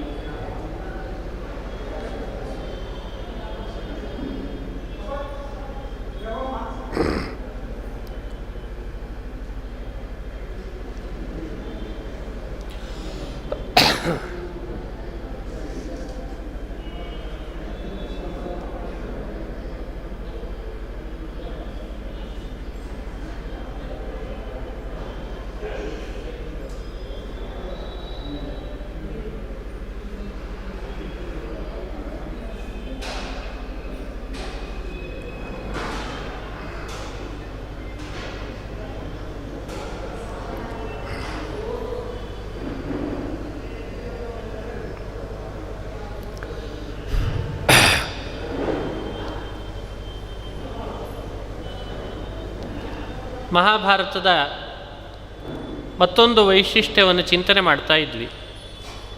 ಸಾಕಷ್ಟು ಜನ ಶಿಷ್ಯರೆಲ್ಲ ಋಷಿಮುನಿಗಳು ವೇದವ್ಯಾಸರ ಬಳಿ ಕುಳಿತಾಗ ಶಿಷ್ಯರಿಗೆ ಅನ್ನಿಸ್ತಂತೆ, ಇಷ್ಟು ಗ್ರಂಥ ರಚನೆ ಮಾಡಿಕೊಟ್ಟಿದ್ದೀರಿ, ವೇದಗಳನ್ನು ವಿಭಾಗ ಮಾಡಿದ್ದೀರಿ, ಮಹಾಭಾರತ, ಪುರಾಣ, ಬ್ರಹ್ಮಸೂತ್ರ, ಈ ಎಲ್ಲ ಗ್ರಂಥಗಳಲ್ಲಿಯೂ ನಿಮ್ಮ ದೃಷ್ಟಿಯಲ್ಲಿ ಅತಿ ಶ್ರೇಷ್ಠ ಯಾವುದು ಅಂತ ಕೇಳಿದರು. ವೇದವ್ಯಾಸರ ಗುರುಗಳು ಇದು ಶ್ರೇಷ್ಠ ಅಂದರೆ ಶಿಷ್ಯರು ಒಪ್ಪಿಕೊಳ್ತಾರೆ. ಗುರುಗಳು ಹೇಳಿದ ಮೇಲೆ ಒಪ್ಪಿಕೊಳ್ತಿದ್ರು ಶ್ರದ್ಧೆಯಿಂದ. ಆದರೆ ವೇದವ್ಯಾಸರ ಹಾಗೆ ಹೇಳಲಿಲ್ಲ. ಹೇಳದೆ ಒಂದು ಕೆಲಸ ಕೊಟ್ರಂತೆ ಎಲ್ಲರಿಗೂ ಕೂಡ. ಎಲ್ಲ ಶಿಷ್ಯರನ್ನು ಕೂಡಿಸಿ ಏನೇನು ಗ್ರಂಥಗಳಿದ್ದಾವೋ ಆ ಗ್ರಂಥಗಳನ್ನೆಲ್ಲ ತೆಗೆಸಿ ಇವುಗಳಲ್ಲೇನು ವಿಷಯ, ಅದರಲ್ಲೇನು ವಿಷಯ, ಅದರಲ್ಲೇನು ವಿಷಯ ಅಂತ ಪಟ್ಟಿ ಮಾಡಲಿಕ್ಕೆ ಹೇಳಿದ್ರಂತೆ. ಎಲ್ಲ ಶುರುವಾಯಿತು. ಎಲ್ಲ ಪುರಾಣ ಆಯಿತು, ವೇದ ಆಯಿತು, ಎಲ್ಲದರಲ್ಲಿ ಶುರು ಮಾಡಿದರು. ಮಹಾಭಾರತನೂ ಆಯಿತು. ಇದೆಲ್ಲ ಮಾಡಿದ ಮೇಲೆ ವೇದವ್ಯಾಸರಂತಾರೆ, ಈಗ ಹೇಳ್ರಿ ಯಾವ ಗ್ರಂಥ ಶ್ರೇಷ್ಠ ಅಂದ್ರಂತೆ. ಈಗ ಯಾವ ಗ್ರಂಥ ಶ್ರೇಷ್ಠ ಅಂದಾಗ ಎಲ್ಲರ ಒಕ್ಕೊರಳಿನಲ್ಲಿ ಬಂದ ಒಂದೇ ಮಾತೇನು ಅಂದರೆ, ಈಗ ನಮಗೆ ಅರ್ಥ ಆಯ್ತು ನೀವು ಯಾಕೆ ಹಿಂಗೆ ಕೆಲಸ ಮಾಡಿಸಿದ್ರಿ ಅಂತ. ನಮಗೆ ಅರ್ಥ ಆಗಿದೆ ಯಾವ ಗ್ರಂಥ ಶ್ರೇಷ್ಠ ಅಂತ ಕೇಳ್ತಿದ್ದೀರಿ, ಮಹಾಭಾರತ ಶ್ರೇಷ್ಠ ಅಂತ ನಾವು ಒಪ್ಪಿಕೊಳ್ತೇವೆ ಅಂತಂದ್ರಂತೆ. ಕಾರಣ ಏನು ಅಂದರೆ, ವೇದವ್ಯಾಸರು ಎಲ್ಲ ಗ್ರಂಥಗಳನ್ನು ವಿಷಯಗಳ ಅವಲೋಕನೆ ಮಾಡಿರಿ ಅಂತ ಯಾಕೆ ಹೇಳಿದರು, ನೀವೇ ತುಲನಾತ್ಮಕ ಸಮೀಕ್ಷೆ ಮಾಡಿರಿ ಅಂತಂದ್ರಂತೆ. ತುಲನಾತ್ಮಕ ಸಮೀಕ್ಷೆ ನಡೆಸಿದಾಗ ಗ್ರಂಥದ ಶ್ರೇಷ್ಠತೆಯನ್ನು ತಿಳ್ಕೊಳ್ಳೋದು ಬಹಳ ಸುಲಭ. ಮೌಢ್ಯದಿಂದ ಒಪ್ಪಿಕೊಳ್ಳೋದಲ್ಲ, ಯಾವುದೋ ಅಂಧಾಭಿಮಾನ ಅಲ್ಲ. ಅದನ್ನು ಬೆಳೆಸಲೇ ಇಲ್ಲ ವೇದವ್ಯಾಸರು. ಸತ್ಯವನ್ನು ನೀವು ಕಂಡುಕೊಳ್ಳ್ರಿ, ಅದಕ್ಕೆ ಮಾರ್ಗದರ್ಶನ ನಾ ಮಾಡ್ತೀನಿ. ಇಲ್ಲೇನು ವಿಷಯ, ಅಲ್ಲೇನು ವಿಷಯ, ಅಲ್ಲೇನು ವಿಷಯ ನೀವೇ ನೋಡ್ರಿ. ತುಲನಾತ್ಮಕ ಸಮೀಕ್ಷೆ ಮಾಡಿದ್ರಿಂದ ಆಗ ಅತಿ ಶ್ರೇಷ್ಠ ಅಂತ ಹೊರಬಂದಂಥ ಗ್ರಂಥವೇ ಯಾವುದಾಗಿದೆ ಅಂತದೆ, ಮಹಾಭಾರತ ಅಂತಾರೆ. ತುಲಾಮಾರೋಪಿತಾಪುರ, ತುಲಾಮಾರೋಪಿತಾಪುರ. ಈ ಪ್ರಮಾಣ ಸ್ಪಷ್ಟವಾಗಿ ಈ ಕಥೆ ನಡೆದದ್ದನ್ನು ಉಲ್ಲೇಖ ಮಾಡಿ ಹೇಳ್ತಾರೆ. ಕೆಲವರು ಈ ಕಥೆಯನ್ನೇ ತಿರುಚಿಬಿಟ್ಟಿದ್ದಾರೆ. ವೇದವ್ಯಾಸರು ತುಲನಾತ್ಮಕ ಸಮೀಕ್ಷೆ ಮಾಡಿದರು ಅಂತ ಹೇಳಲಿಲ್ಲ. ಅವರು ಪುರಾಣಗಳನ್ನು ಟ್ರಾನ್ಸ್ಲೇಟ್ ಮಾಡೋ ಸಾಹಸ, ತುಲಾಮಾರೋಪಿತ ಅಂತ ಇದೆ, ಇಲ್ಲ ಅಂತಲ್ಲ. ಅವರೇನು ಮಾಡಿದರು ಅಂದರೆ ಒಂದು ತಕ್ಕಡಿನ ತರಿಸಿದ್ರಂತೆ. ನೋಡಿದ್ರು, ತಕ್ಕಡಿನ ತರಿಸಿ ಎಲ್ಲ ಗ್ರಂಥಗಳನ್ನು ಒಂದು ಕಡೆ ಇಟ್ಟರಂತೆ, ಮಹಾಭಾರತವನ್ನು ಒಂದು ಕಡೆ ಇಟ್ಟರಂತೆ. ತೂಗಿದ್ರಂತೆ, ಮಹಾಭಾರತ ಜಾಸ್ತಿಯಾಗಿ ಕೆಳಗೆ ಹೋಯ್ತಂತೆ. ಯಾಕಂದರೆ ಪುರಾಣದಲ್ಲಿದೆ, ತಕ್ಕಡಿಯಲ್ಲಿ ಇಟ್ಟರು. ಏನು ಹೇಳಬೇಕು ಹೇಳಿ. ಅರೆ, ಒಂದು ಗ್ರಂಥದ ಮೌಲಿಕತೆಯನ್ನು, ಗ್ರಂಥದ ಅದ್ಭುತತೆಯನ್ನು, ವ್ಯಕ್ತಿತ್ವವನ್ನು ಚಿಂತನೆ ಮಾಡಬೇಕಾದ್ರೆ ತಕ್ಕಡಿಯಲ್ಲಿ ತಂದಿಟ್ಟರೆ ಪೇಜಸ್ಗಳು ಜಾಸ್ತಿ ಆಗ್ತಾರೆ, ಭಾರ ಜಾಸ್ತಿ ಆದರೆ ಶ್ರೇಷ್ಠ ಅಂತಂದ್ರೆ ಏನು ಹೇಳೋದು. ಆ ಪುರಾಣದಲ್ಲಿ ಶ್ಲೋಕ ಇದೆ ಅಂತ ಅದನ್ನು ಟ್ರಾನ್ಸ್ಲೇಟ್ ಮಾಡಿದರೆ ಏನರ್ಥ? ಪುರಾಣ ರೂಪಕವಾಗಿ ಹೇಳ್ತಿರ್ತದೆ. ಅದಕ್ಕೆ ಪುರಾಣಗಳನ್ನು ಟ್ರಾನ್ಸ್ಲೇಟ್ ಮಾಡಬಾರ್ದು ಜಾಸ್ತಿ, ಯಾವಾಗಲೂ ತಲೆ ಕೆಟ್ಟು ಹೋಗ್ತದೆ. ಪುರಾಣಗಳ ಭಾವಾರ್ಥ ತಿಳ್ಕೊಳ್ಳೋದನ್ನು ಕಲಿಬೇಕು. ಎಸೆನ್ಸ್ ಬಹಳ ಮುಖ್ಯ. ಯಾವುದು ರೂಪಕಾಲಂಕಾರದಲ್ಲಿ ಹೇಳಿದೆ ಅದನ್ನು ನಾವು ಅರ್ಥೈಸ್ಕೊಳ್ಬೇಕು. ಎಂಥ ಅದ್ಭುತವಾಗಿ ವ್ಯಾಖ್ಯಾನ ಮಾಡ್ತಾರೆ. ಎಲ್ಲ ಗ್ರಂಥಗಳನ್ನು ತುಲನಾತ್ಮಕವಾಗಿ ಸಮೀಕ್ಷೆ ಮಾಡಿ ಸ್ವತಃ ವೇದವ್ಯಾಸರ ಅಧ್ಯಕ್ಷತೆಯಲ್ಲಿ ಈ ಸೆಮಿನಾರ್ನಲ್ಲಿ, ಈ ವರ್ಕ್ಶಾಪ್ನಲ್ಲಿ ಸ್ವತಃ ವೇದವ್ಯಾಸರು ಎಲ್ಲ ಋಷಿಮುನಿಗಳ ಕೈಯಲ್ಲಿ ನೀವು ಹೇಳ್ರಿ, ನಿಮಗೆ ಗೊತ್ತಾಗ್ತದಲ್ಲ ಈಗ ಯಾವ ಗ್ರಂಥ ಶ್ರೇಷ್ಠ ಅಂದಾಗ ಒಪ್ಪಿಕೊಂಡ್ರಂತೆ ಮಹಾಭಾರತ ಶ್ರೇಷ್ಠ ಅಂತ ಒಪ್ಪಿಕೊಂಡ್ರಂತೆ. 6ನೇ ಅಂಶ. 7ನೇ ಅಂಶ, ಮಹಾಭಾರತ ಶ್ರೇಷ್ಠ ಅನ್ನಲಿಕ್ಕೆ ವೇದವ್ಯಾಸರು ಕೊಡುವ ಮತ್ತೊಂದು ಕಾರಣ, ಶ್ರದ್ಧೆಯಿಂದ ಒಪ್ಪಿಕೊಳ್ಳೇಬೇಕಾದದ್ದು. ಯಾವ ಗ್ರಂಥದ ನಾಮವನ್ನು ನಾವು ಸರಿಯಾಗಿ ವ್ಯಾಖ್ಯಾನ ಮಾಡಿಬಿಟ್ರೆ ನಮ್ಮೆಲ್ಲರ ಪಾಪವನ್ನು ಕಳೆಯೋ ಶಕ್ತಿ ಇದೆಯಲ್ಲ, ಆದ್ದರಿಂದಲೇ ಆ ಗ್ರಂಥ ಶ್ರೇಷ್ಠ. ಮಹತ್ವಾತ್ ಭಾರವತ್ವಾಚ್ಚ ಮಹಾಭಾರತ ಮುಚ್ಯತೆ ನಿರುಕ್ತಮಸ್ಯ ಯೋ ವೇದ ಸರ್ವಪಾಪೈ ಪ್ರಮುಚ್ಯತೆ. ಗ್ರಂಥ ಬಹಳ ಭಾರವಾಗಿದೆ, ಮಹಾಭಾರತ ಬಹಳ ಭಾರವಾಗಿದೆ. 2ರಿಂದ ಗ್ರಂಥ ಭಾರ ಆಗ್ತದೆ. ಇಲ್ಲಿ ಭಾರ ಅನ್ನೋ ಮಾತಿಗೆ ವೇಟ್ ಅಂತ ಅರ್ಥ ಅಲ್ಲ. ವೇಟ್ ಬಹಳ ತುಂಬ ವಜನ್ ಬಹಳ ಇದೆ ಆ ಅರ್ಥ ಅಲ್ಲ. ಶಬ್ದದಿಂದ ಅರ್ಥದಿಂದ ಈ ಗ್ರಂಥ ಭಾರವಾಗಿದೆ. ಆದ್ದರಿಂದ ಈ ವ್ಯವಸ್ಥೆಯ ಅಭಿಪ್ರಾಯವನ್ನು ಯಾರು ಸರಿಯಾಗಿ ತಿಳಿತಾರೋ ಅವರ ಪಾಪಗಳೆಲ್ಲ ಕಳೆದು ಹೋಗ್ತದೆ. ಯಾವ ನಾಮದ ವ್ಯಾಖ್ಯಾನವೇ ನಮ್ಮ ಪಾಪ ಕಳೀತದೆ ಅಂದ ಮೇಲೆ ಆ ಗ್ರಂಥದ ಮಹತ್ವ ಎಷ್ಟಿರಬೇಡ. ಹೀಗಾಗಿ ನೋಡಿ, ಮಹತ್ವಾತ್ ಭಾರವತ್ವಾಚ್ಚ ಮಹಾಭಾರತ ಮುಚ್ಯತೆ ನಿರುಕ್ತಮಸ್ಯ ಯೋ ವೇದ ಸರ್ವಪಾಪೈ ಪ್ರಮುಚ್ಯತೆ. ಇದು ಮಹಾಭಾರತಕ್ಕಿರುವಂತಹ ಮತ್ತೊಂದು ಮಹತ್ತರವಾದ ಅಂಶ. 8ನೇ ಅಂಶಕ್ಕೆ ಬರೋಣ. ಮಹಾಭಾರತವೇ ಶ್ರೇಷ್ಠ. ಮಹಾಭಾರತ ವೇದಕ್ಕಿಂತಲೂ ಅತ್ಯುತ್ತಮ. ಮಹಾಭಾರತ ಪರಮೋಚ್ಚ ಪ್ರಮಾಣ. ಭಗವದ್ಗೀತೆ ಏನು ಹಾಗಾದರೆ? ಇಂಥ ಮಹಾಭಾರತದೊಳಗೆ ಅಡಕ ಆದದ್ರಿಂದ ಭಗವದ್ಗೀತೆಯೂ ಶ್ರೇಷ್ಠ ಅಂತ ಚಿಂತನೆ ಮಾಡಬೇಕಂತ. ಇಲ್ಲಿ ನಾವು ತಿಳ್ಕೊಳ್ಬೇಕಾದ 8ನೇ ಅಂಶ, ಮಹಾಭಾರತ ವಿಶ್ವರೂಪ ಆದರೆ ಭಗವದ್ಗೀತೆ ಕೃಷ್ಣ ರೂಪ. ಶ್ರೀಕೃಷ್ಣನ ರೂಪ ಚಿಕ್ಕದಾಗಿ ಚೊಕ್ಕದಾಗೆ ಕಾಣ್ತಿತ್ತು ದ್ವಾಪರದ ಕಾಲದಲ್ಲಿ ಎಲ್ಲರಿಗೂ ಕೂಡ. ಯಾವಾಗ ಅರ್ಜುನ ಅಪೇಕ್ಷೆ ಪಟ್ಟ, ತೋರಿಸ್ಬಿಡ ಹಾಗಾದ್ರೆ ನಿನ್ನ ವಿಶ್ವರೂಪವನ್ನು ಅಂತ, ಆವಾಗ ತೋರಿಸ್ಬಿಟ್ಟ. ಹಾಗೆ ಭಗವದ್ಗೀತೆ ಚಿಕ್ಕದಾಗೆ ಕಾಣ್ತಾ ಇರ್ತದೆ. ನಾವದನ್ನು ಪಾರಾಯಣನೋ ಪ್ರವಚನವೋ ಅಧ್ಯಯನವೋ ಚೆನ್ನಾಗಿ ಮಾಡಲಿಕ್ಕೆ ಒಳಗೆ ಪ್ರವೇಶ ಮಾಡಿದ್ವಿ ಅಂತಾದಾಗ ಅದು ತನ್ನ ಮಹಾಭಾರತದ ವಿಶ್ವರೂಪವನ್ನು ತೆರೆದಿಟ್ಟುಕೊಳ್ಳುತ್ತದೆ. ಇಂಥ ಮಿರಾಕಲ್ ಮ್ಯಾಜಿಕ್ ಮಾಂತ್ರಿಕ ಶಕ್ತಿ ಇರುವ ಗ್ರಂಥವೇ ಅದು ಭಗವದ್ಗೀತಾ. ಅದನ್ನು ಚಿಂತನೆ ಮಾಡಬೇಕು.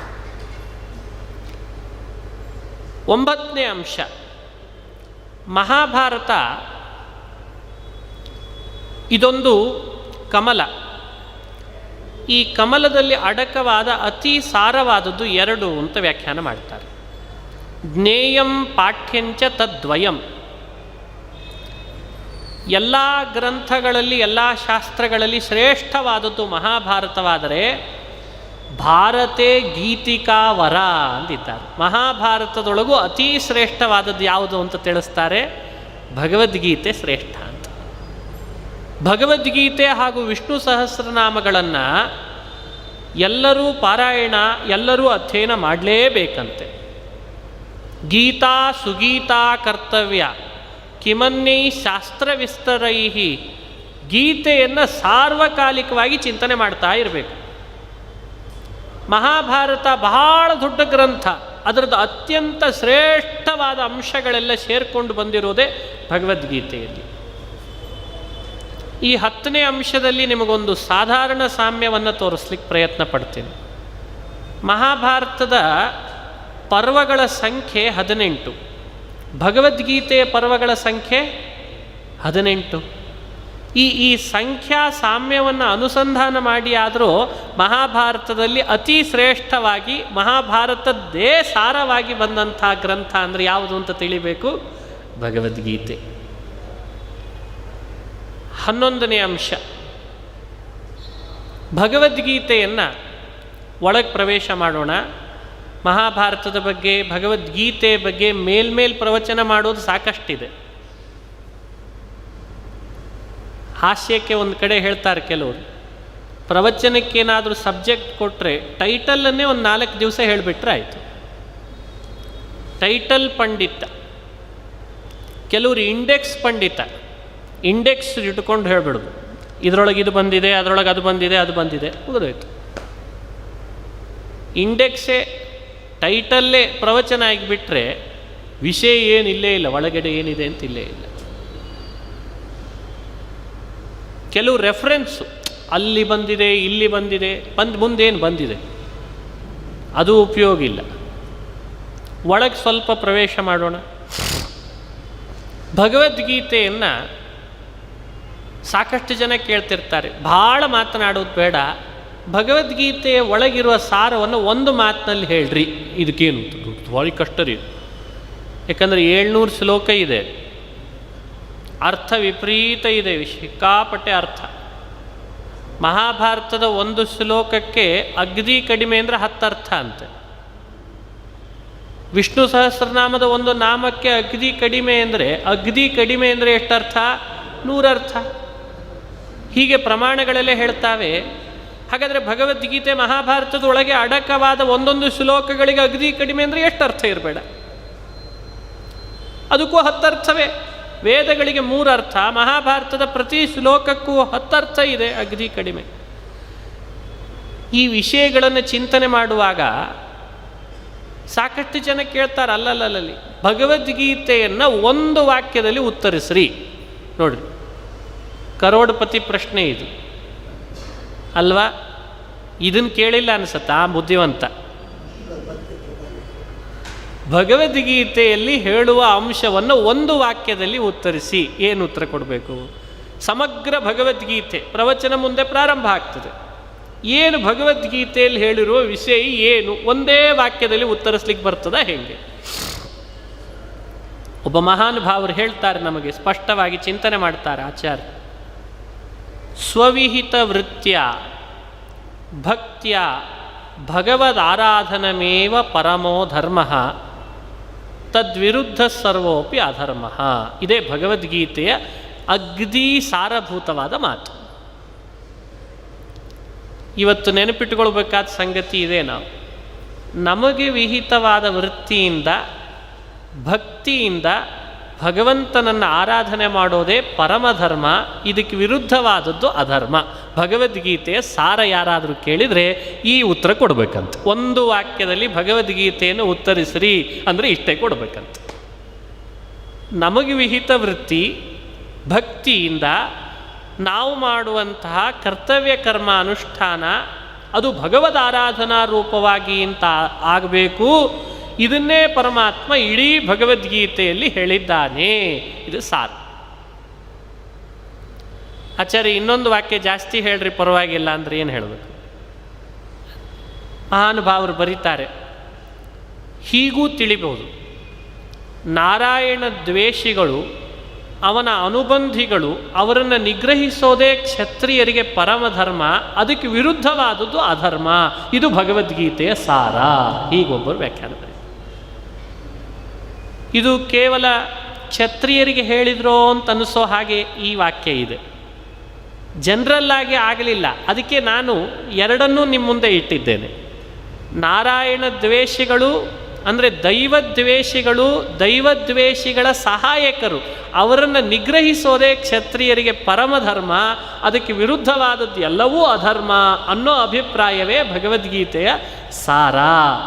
ಇದು ಸ್ವಲ್ಪ ಜನರಲ್ ಆಗಲಿಲ್ಲ. ಅದಕ್ಕೆ ಇದನ್ನೂ ತಿಳ್ಕೊಳ್ರಿ, ಇಲ್ಲ ಅಂತಲ್ಲ. ಇದಕ್ಕಿಂತ ಅಭಿಪ್ರಾಯ ಜನರಲ್ಲಾಗಿ ಹೇಳೋದಾದರೆ ಸ್ವವಿಹಿತ ವೃತ್ಯ ಭಕ್ತ್ಯ ಭಗವದ್ ಆರಾಧನಮೇವ ಪರಮೋ ಧರ್ಮ ತದ್ವಿರುದ್ಧ ಸರ್ವೋಪಿ ಅಧರ್ಮ ಅಂತಾರೆ. ಇದು ಭಗವದ್ಗೀತೆಯನ್ನು ಒಂದು ವಾಕ್ಯದಲ್ಲಿ ಉತ್ತರಿಸುವಂಥ ಅದ್ಭುತವಾದ ಶೈಲಿ. ಇದನ್ನು ನಮಗೆ ಚಿಂತನೆ ಮಾಡ್ತಾರೆ. ಎಲ್ಲರೂ ಮಾಡಬೇಕಾದದ್ದು ಇದೆ. ನಮಗೇ ಆದ ವಿಹಿತವಾದ ಒಂದು ವೃತ್ತಿ ಅಂತ ನಮಗಿರ್ತದೋ ಇಲ್ಲೋ, ಅದು ಪ್ರವಚನಕಾರರಿಗೆ ಗೊತ್ತಿಲ್ಲ ಅವರವ್ರ ವೃತ್ತಿ ಏನು ಅಂತ. ಇಲ್ಲಿ ಕೂತವ್ರು ಹೇಳ್ತಿರ್ತಾರೆ, 4 ಗಂಟೆಗೆ ಹೇಳ್ಬೇಕಾ, 4ಕ್ಕೆ ಸ್ನಾನ ಮಾಡಿ ಪೂಜಾ ಮಾಡಬೇಕಾ, ಆಫೀಸ್ನಿಂದ ರಾತ್ರಿ ಬರೋದೇ 1 ಗಂಟೆಗೆ, 4ಕ್ಕೆ ಅಂತ ಹೇಳ್ತಾನೆ. ಅದಕ್ಕೆ ಭಗವದ್ಗೀತೆಯಲ್ಲಿ ನಿಮಗೆ ಒಂದು ಅಂಶ ಮುಂದೆ ನಾನು ಪ್ರವಚನ ಮಾಡೋದರಿಂದ ಸ್ಪಷ್ಟೀಕರಿಸ್ಬೇಕು. ಏನು ಅಂದರೆ ಸ್ವವಿಹಿತ ವೃತ್ಯ. ಅವರಿಗೇ ತಿಳಿಪಡುವಂತಹ ಅವ್ರದ್ದೇ ಆದ ವಿಹಿತ ವೃತ್ತಿ ಇದೆ, ಅದು ಇನ್ನೊಬ್ಬರು ಹೇಳಲಿಕ್ಕೆ ಸಾಧ್ಯ ಇಲ್ಲ. ಅದಕ್ಕೆ ಆ ಶಬ್ದಗಳನ್ನು ಆಡ್ತಾರಂತೆ. ಮುಂದೆ ಎಲ್ಲೆಲ್ಲೆಲ್ಲಿ ಸ್ವಧರ್ಮ ಮುಂದೆ ಬರ್ತದೆ, ಸ್ವಧರ್ಮ ಅನ್ನೋ ಶಬ್ದ ಬರ್ತದೆ. ಸ್ವಧರ್ಮ ಅನ್ನೋ ಶಬ್ದಕ್ಕೆ ಪ್ರವಚನ ಮಾಡೋನಿಗೆ ಸ್ವಧರ್ಮ ಬೇರೆ, ಕೇಳುವವರಿಗೆ ಅವರವ್ರದ್ದೇ ಆದ ಸ್ವಧರ್ಮಗಳು ಬೇರೆ.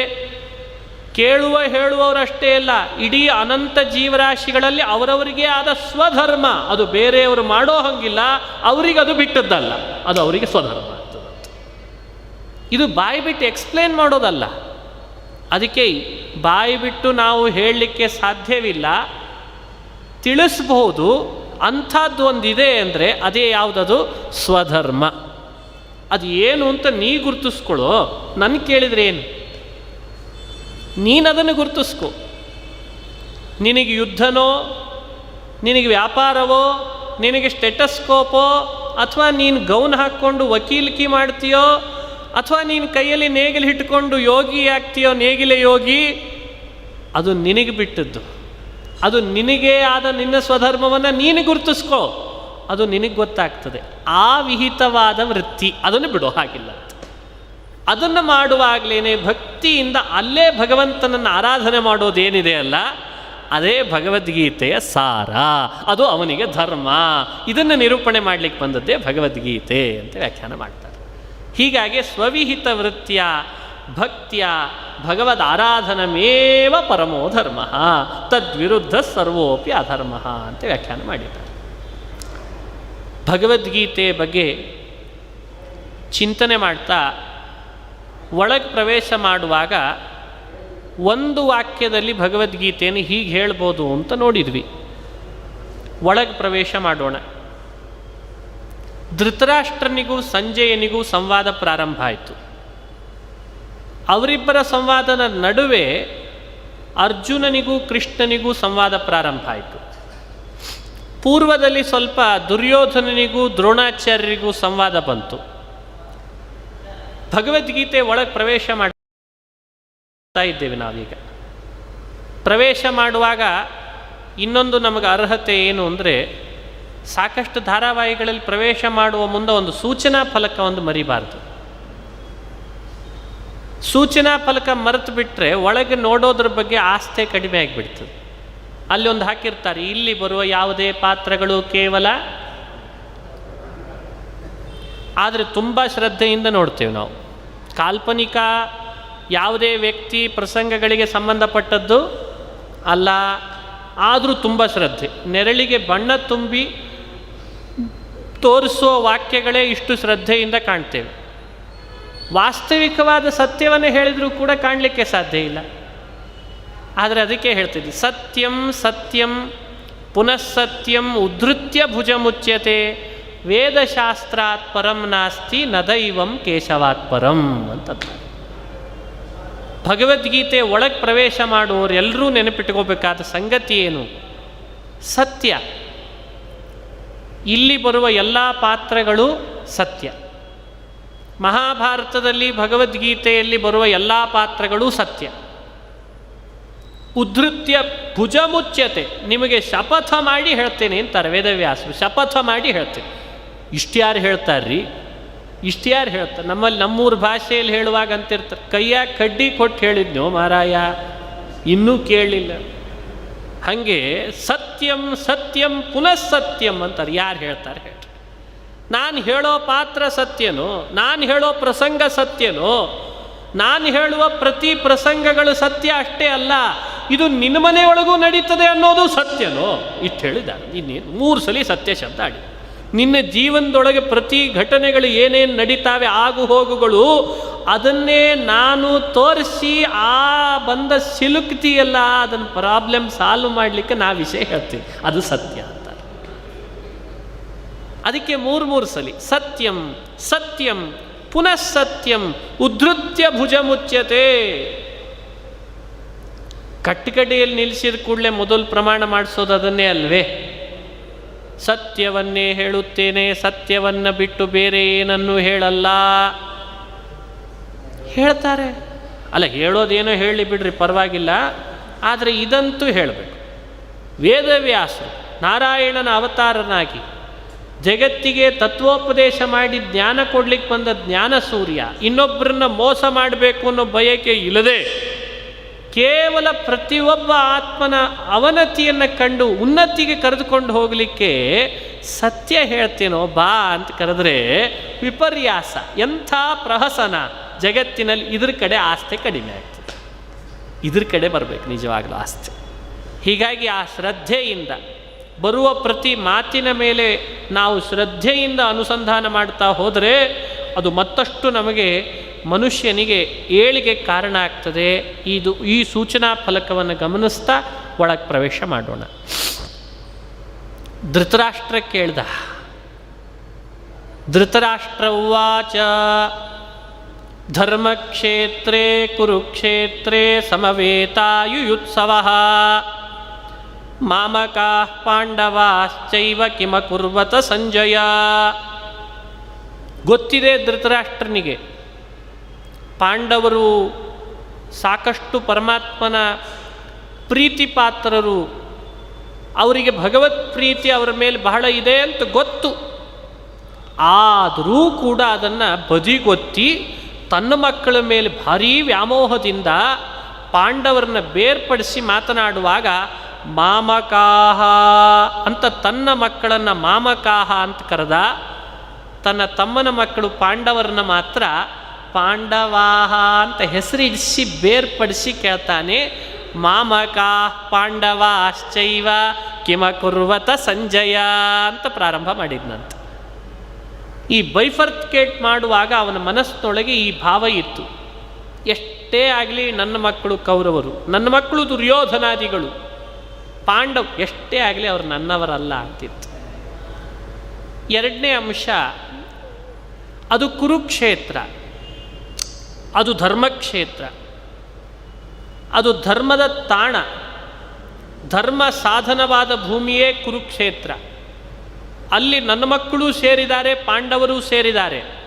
ಇವರಿಬ್ಬರಲ್ಲಿ ಯುದ್ಧ ನಡೀತದೆ ಅಂದರೆ ನನ್ನ ಮಕ್ಕಳ ಮೇಲೆ ಅಭಿಮಾನ ಇರೋಣದ್ರಿಂದಲೇ ಧೃತರಾಷ್ಟ್ರ ಅಂತಾನೆ ಗೆದ್ರೋ ಏನೋ ಅನ್ನೋ ಹಾಗೆ ಇತ್ತಂತೆ ತಲೆ ಒಳಗೆ. ಅದೂ ತಲೆ ಒಳಗಿಟ್ಟುಕೊಂಡೇ ಧೃತರಾಷ್ಟ್ರ ಪ್ರಾರಂಭ ಮಾಡಿಬಿಟ್ಟ. ಮಾಮಕಾ ಪಾಂಡವಾಶ್ಚೈವ ಕಿಮಕುರ್ವತ ಸಂಜಯ ಪ್ರಾರಂಭ ಆಯಿತು. ನಿಮಗೆ ಈ ಅಂಶಗಳನ್ನು ಸ್ವಲ್ಪ ಅನುಸಂಧಾನ ಮಾಡಲಿಕ್ಕೆ ಹೇಳ್ತೀನಿ. ಅಂದರೆ ಭಗವದ್ಗೀತೆಗೆ ಪ್ರತ್ಯೇಕ ಮಂಗಳ ಪದ್ಯ ಕಾಣಲಿಲ್ಲ. ಮಹಾಭಾರತದ ಮಂಗಳ ಪದ್ಯವೇ ಭಗವದ್ಗೀತೆಗೂ ಮಂಗಳ ಅಲ್ವೇ? ಅದಕ್ಕೋಸ್ಕರನೇ ಭಗವದ್ಗೀತೆಯನ್ನು ನಾನು ವ್ಯಾಖ್ಯಾನ ಮಾಡುವಾಗ ಮಹಾಭಾರತವನ್ನು ಮೊದಲು ಪರಿಚಯಿಸಿ ಆಮೇಲೆ ಭಗವದ್ಗೀತೆಯನ್ನು ಪರಿಚಯಿಸಿತು. ಹೀಗಾಗಿ ಭಗವದ್ಗೀತೆ ಧೃತರಾಷ್ಟ್ರನ ಮಾತಿನಿಂದ ಪ್ರಾರಂಭ ಆಯಿತು. ಧೃತರಾಷ್ಟ್ರನ ಮಾತಿನಿಂದ ವೇದವ್ಯಾಸರು ಸ್ಕ್ರಿಪ್ಟ್ ಬರೆದಿದ್ದಾರೆ, ಒಂದು ಸ್ವತಂತ್ರ ಗ್ರಂಥ ಅಂತ ಹೇಳಲಿಕ್ಕಾಗ್ತದೆ. ಭಗವದ್ಗೀತೆ ಸ್ವತಂತ್ರ ಅಲ್ಲ, ಮಹಾಭಾರತ ಸ್ವತಂತ್ರ ಗ್ರಂಥ. ಅಲ್ಲಿ ಮಂಗಳ ಪದ್ಯ ಪ್ರತ್ಯೇಕ ಇದೆ. ಅದರೊಳಗೆ ಭೀಷ್ಮ ಪರ್ವದಲ್ಲಿ ಅಡಕಾದ ಒಂದು ಭಾಗ ಭಗವದ್ಗೀತೆ ಆಯಿತು. ಇದು ಗ್ರಂಥವನ್ನು ನಾವು ಅಧ್ಯಯನ ಮಾಡುವಂಥ ಒಂದು ಕ್ರಮ. ಈಗ ಸಂಜಯ ಪ್ರಾರಂಭ ಮಾಡಿದ. ಸಂಜಯ ಉವಾಚ, ಸಂಜಯ ಅಂತಾನೆ, ದೃಷ್ಟ್ವಾ ತು ಪಾಂಡವಾನೀಕಂ ಯೂಢಂ ದುರ್ಯೋಧನಸ್ತಥಾ ಆಚಾರ್ಯಮುಪಸಂಗಮ್ಯ ರಾಜ ವಚನಮಬ್ರವೀತ್. ಇದು ಭಗವದ್ಗೀತೆಯ ಪ್ರಾರಂಭ. ಧೃತರಾಷ್ಟ್ರ ಏನಾಯಿತು ಅಂತ ಪ್ರಶ್ನೆ ಕೇಳಿದ್ದಕ್ಕೆ ಸಂಜಯ ಉತ್ತರಿಸ್ಬೇಕಲ್ಲ. ದುರ್ಯೋಧನ ಪಾಂಡವರ ಸೈನ್ಯದ ಕಡೆಗೆ ಗಮನ ಹರಿಸಿದ. ಗಮನ ಹರಿಸಿದ್ದು ಒಂದು ಕಡೆ ಅಲ್ಲ, ಇಷ್ಟೂ ಕಣ್ಣಾಡಿಸಿದಾನಂತೆ. ಆ 7 ಅಕ್ಷೋಹಿಣಿ ಕಡೆ ಹತ್ತಿರದಲ್ಲಿ ದ್ರೋಣಾಚಾರ್ಯರ ಬಳಿಗೆ ಬಂದ, ಮಾತನ್ನು ಆರಂಭ ಮಾಡಿದ ದುರ್ಯೋಧನ. ನಿಮಗೆ ಏಕಕಾಲದಲ್ಲಿ ಒಂದು ವಿಷಯವನ್ನು ಪ್ರಸ್ತಾಪ ಪಡಿಸ್ಬೇಕೀಗ. ಸಾಕಷ್ಟು ಬಾರಿ ಭಗವದ್ಗೀತೆಯ ಸ್ಥೂಲ ಪರಿಚಯ ಇದ್ದೇ ಇರ್ತದೆ ಎಲ್ರಿಗೂ. ಅರ್ಜುನನು ದುರ್ಯೋಧನನು ಇಬ್ಬರೂ ಕೂಡ ವಿಷಾದಕ್ಕೆ ಒಳಗಾದರು. ಭಗವದ್ಗೀತೆ ಹೀಗೆ ನಮಗೆ ತಿಳಿಸ್ತದೆ, ದುರ್ಯೋಧನ ಮೊದಲು ವಿಷಾದಕ್ಕೆ ಒಳಗಾದ, ಅರ್ಜುನ ಆಮೇಲೆ ವಿಷಾದಕ್ಕೆ ಒಳಗಾದ. ಆದರೆ ಭಗವದ್ಗೀತೆಯ ಮೊದಲನೇ ಅಧ್ಯಾಯದ ಹೆಸರು ಮಾತ್ರ ದುರ್ಯೋಧನ ವಿಷಾದ ಯೋಗ ಆಗಲಿಲ್ಲ. ಮತ್ತು ಯಾವ ವಿಷಾದ ಯೋಗ ಆಗಿದೆ? ಅರ್ಜುನ ವಿಷಾದ ಯೋಗ. ಅವನಿಗೂ ವಿಷಾದವೇ, ಇವನಿಗೂ ವಿಷಾದವೇ. ಆದರೆ ವಿಷಾದದಲ್ಲಿ ಎರಡು ರೀತಿ. ದುರ್ಯೋಧನ ವಿಷಾದದ ಅಭಿಪ್ರಾಯ ಏನು ಅಂತ ನಿಮಗೀಗ ಸ್ಪಷ್ಟ ಆಗ್ತದೆ. ಆಚಾರ್ಯರೇ ನೋಡಿ ಪಾಂಡವರ ಕಡೆ ನಿಮ್ಮ ಶಿಷ್ಯ ಹಿಂಗೆ ನೋಡಿ ಅವ್ರು ಒತ್ತಿ ಒತ್ತಿ ಹೇಳ್ತಾನೆ, ನಿಮ್ಮ ಶಿಷ್ಯ ಅವರ ಸೇನಾಧಿಪತಿಯಾಗಿದ್ದಾನೆ ದೃಷ್ಟದ್ಯುಮ್ನ. ಅರ್ಜುನನನ್ನು ನೋಡ್ರಿ, ನಿಮ್ಮನ್ನೇ ಕೊಲ್ಲಿಕ್ಕೆ ಬಂದಿದ್ದಾನೆ. ನೀವೇ ತಯಾರು ಮಾಡಿದ್ದವನ್ನ ನಿಮ್ಮನ್ನೇ ಕೊಲ್ಲಿಕ್ಕೆ ಬಂದಿದ್ದಾನೆ. ಎಂಥೆಂಥ ಭಾರಿ ಭಾರಿ ಯೋಧರು ನಿಂತಿದ್ದಾರೆ ನೋಡಿದ್ರ. ಕಾಶಿರಾಜ, ಪುರುಜಿತ್, ಕುಂತಿಭೋಜ, ಎಂಥೆಂಥ ರಾಜರು ಬಂದು ನಿಂತಿದ್ದಾರೆ. ಅವರೆಲ್ಲ ನಿಮ್ಮ ಶಿಷ್ಯ ಅಂತಾನೆ. ಮತ್ತೆ ನಮ್ಮಲ್ಲಿ ಯಾರಿದ್ದಾರೆ? ನನಗಾಗಿ ಅಂತ ಬಂದಿದ್ದಾರೆ ಕೆಲವರು. ಅವ್ರದ್ದೊಂದಿಷ್ಟು ಹೆಸರು ಹೇಳ್ತೇನೆ ಅಂತ ಹೇಳಿ, ಅಂದರೆ ನೀವು, ಭೀಷ್ಮ, ಕರ್ಣ, ಸಮಿತಿಂಜ, ಅವರು ಇವರು ಅಂತ ಹೇಳಿಬಿಟ್ಟ. ಅಶ್ವತ್ಥಾಮ, ವಿಕರ್ಣ, ಇವರದ್ದೆಲ್ಲ ಹೆಸರು ಹೇಳ್ತಾ ಬಂದ. ಇನ್ನೂ ಕೆಲವರೆಲ್ಲ ಇದ್ದಾರೆ, ಮದರ್ಥೆ ತ್ಯಕ್ತ ಜೀವಿಕಾ ಅಂತೆಲ್ಲ ಹೇಳಿ ಕೊನೆಗಂತಾನೆ ಅಪರ್ಯಾಪ್ತಂ ತದಸ್ಮಾಕಂ ಬಲಂ ಭೀಷ್ಮಾಭಿರಕ್ಷಿತಂ ಪರ್ಯಾಪ್ತಂ ತ್ವಿದಮೇತೇಷಾಂ ಬಲಂ ಭೀಮಾಭಿರಕ್ಷಿತಂ ಅಂತಂದಂತ. ಇಲ್ಲಿ ಪರ್ಯಾಪ್ತ ಅಪರ್ಯಾಪ್ತ ಅನ್ನೋ ಮಾತುಗಳಿಗೆ ಅಸಮರ್ಥ ಸಮರ್ಥ ಅನ್ನೋ ಅಭಿಪ್ರಾಯವನ್ನು ವ್ಯಕ್ತಪಡಿಸ್ತಾರೆ. ನೀವು ಸೂಕ್ಷ್ಮ ಗಮನಿಸ್ರಿ, ದುರ್ಯೋಧನನಂಥವನಿಗೆ ಯುದ್ಧದ ರಣಾಂಗಣಕ್ಕೆ ಪ್ರವೇಶ ಮಾಡಿದಾಗ ಅವನಿಗೂ ವಿಷಾದ ಆಯಿತೋ ಇಲ್ಲೋ? ನಮ್ಮ ಹತ್ರ ಇರೋ ಸೈನ್ಯ ಭೀಷ್ಮರ ಸೇನಾಧಿಪತ್ಯದಲ್ಲಿದ್ದರೂ ಪಾಂಡವರನ್ನ ಗೆಲ್ತದೆ ಅಂತ ಅನ್ನಿಸ್ತಿಲ್ಲ. ಆದರೆ ಪಾಂಡವರ ಹತ್ರ ಇರೋ ಸೈನ್ಯ ಮಾತ್ರ ಭೀಮ ರಕ್ಷಣೆ ಮಾಡ್ತಿದ್ದಾನೆ, ಅವ್ರನ್ನ ಗೆಲ್ಲಿಸ್ಕೊಡ್ತದದು ಅಂತ ಅನ್ನಿಸ್ತಾ ಇದೆ. ಇದು ವಿಷಾದ ಅಲ್ವೇ? ನೀವೆಲ್ಲ ಭೀಷ್ಮನನ್ನೇ ರಕ್ಷಣೆ ಮಾಡ್ರಿ, ಅವನ ಹಿಂದೆ ನಿಲ್ರಿ ಅಂಥೇಳಿ ಭೀಷ್ಮಾಚಾರ್ಯರನ್ನು ರಕ್ಷಿಸಬೇಕು, ಅವ್ರ ಹಿಂದೆ ಇರಬೇಕು ಅಂತ ಶುರು ಮಾಡಿದ್ದಾನೆ ಮಾತು. ಹಾಗಾದರೆ ದುರ್ಯೋಧನಿಗೆ ಒಂದು ರೀತಿ ವಿಷಾದ, ಮುಂದೆ ತೋರಿಸುವಂತೆ ಅರ್ಜುನನಿಗೂ ಕೂಡ ಒಂದು ರೀತಿ ವಿಷಾದ. ಆದರೆ ವೇದವ್ಯಾಸರು ಎಂಥ ಟ್ರಿಕ್ಸ್ ಉಪಯೋಗಿಸ್ತಾರೆ ನೋಡಿ, ನಿಮಗೆ ಗಮನಿಸ್ಲಿಕ್ಕೆ ಹೇಳ್ತೇನೆ. ಇಡೀ ಮಹಾಭಾರತದ 18 ಪರ್ವದೊಳಗೆ ಅರ್ಜುನ ಪರ್ವ ಅಂತ ನೋಡಿರೇನು? ಭೀಮ ಪರ್ವ ಅಂತ ನೋಡಿದ್ರೆ ಭೀಮ ಪರ್ವ ಇಲ್ಲ, ದ್ರೌಪದಿ ಪರ್ವ ಇಲ್ಲ, ದ್ರೌಪದಿ ಪರ್ವ ಇಲ್ಲ, ಧರ್ಮರಾಜ ಪರ್ವ ಇಲ್ಲ, ಕೃಷ್ಣ ಪರ್ವ ಇಲ್ಲ. ಬರೀ ಭೀಷ್ಮ ಪರ್ವ, ಶಲ್ಯ ಪರ್ವ, ಕರ್ಣ ಪರ್ವ. ಪರ್ವಗಳ ಹೆಸರೆಲ್ಲ ಅವರದೇ. ಆದರೆ ಭಗವದ್ಗೀತೆಯಲ್ಲಿ ಬರುವ ಮೊದಲನೇ ಅಧ್ಯಾಯದ ಹೆಸರು ಮಾತ್ರ ದುರ್ಯೋಧನನ ವಿಷಾದವನ್ನು ತೋರಿಸಿಯೂ ಕೂಡ ಅರ್ಜುನನ ವಿಷಾದ ಪರ್ವ ಅಧ್ಯಾಯ ಅಂತ ಮಾಡ್ತಾರಂತೆ. ಇದು ಮಹಾಭಾರತ ಹಾಗೂ ಭಗವದ್ಗೀತೆಯನ್ನು ತುಲನಾತ್ಮಕವಾಗಿ ಚಿಂತನೆ ಮಾಡುವಾಗ ಸಾಕಷ್ಟು ವಿಷಯಗಳು ನಮ್ಮ ಮುಂದೆ ಚಿಂತನೆಗೆ ಬರ್ತದೆ. ಅರ್ಜುನನ ವಿಷಾದವನ್ನು ಅಷ್ಟು ಎತ್ತಿ ತೋರಿಸುವ ವೇದವ್ಯಾಸರಿಗೆ ಉದ್ದೇಶ ಏನು? ಡಿಲೀಟ್ ಮಾಡಿಬಿಡ್ಬೋದಾಗಿತ್ತು. ಸ್ವಲ್ಪ ಇಟ್ಟು ಸ್ವಲ್ಪ ಕಟ್ ಮಾಡಿ copy paste, cut and paste ಮಾಡ್ತಿರ್ತಾರೋ ಇಲ್ಲ. ಹಾಗೆ ಅರ್ಜುನನ ವಿಷಾದವನ್ನು ಅಷ್ಟು ವಿಸ್ತಾರವಾಗಿ ತೋರಿಸುವ ಉದ್ದೇಶ, ದುರ್ಯೋಧನ ವಿಷಾದವನ್ನು ಕೆಲವೇ ಶ್ಲೋಕಗಳಲ್ಲಿ ತೋರಿಸುವ ಉದ್ದೇಶ, ಎರಡನ್ನೂ ಹೆಣೆದು ಅರ್ಜುನನ ವಿಷಾದವನ್ನು ಹೆಚ್ಚು ಮಾಡಿ ಕೊನೆಗೆ ಅಧ್ಯಾಯ ಮುಗಿಸ್ತಾರಲ್ಲ.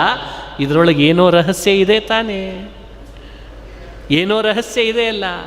ಅದಕ್ಕೆ ನೋಡಿ ಗಮನಿಸ್ರಿ, ದುರ್ಯೋಧನಿಗೆ ತನಗೆ ಗೆಲುವು ಮುಖ್ಯ ಆಗಿತ್ತು, ರಾಜ್ಯ ಮುಖ್ಯ ಆಗಿತ್ತು, ಪದವಿ ಅಧಿಕಾರ ಮುಖ್ಯ ಆಗಿತ್ತು.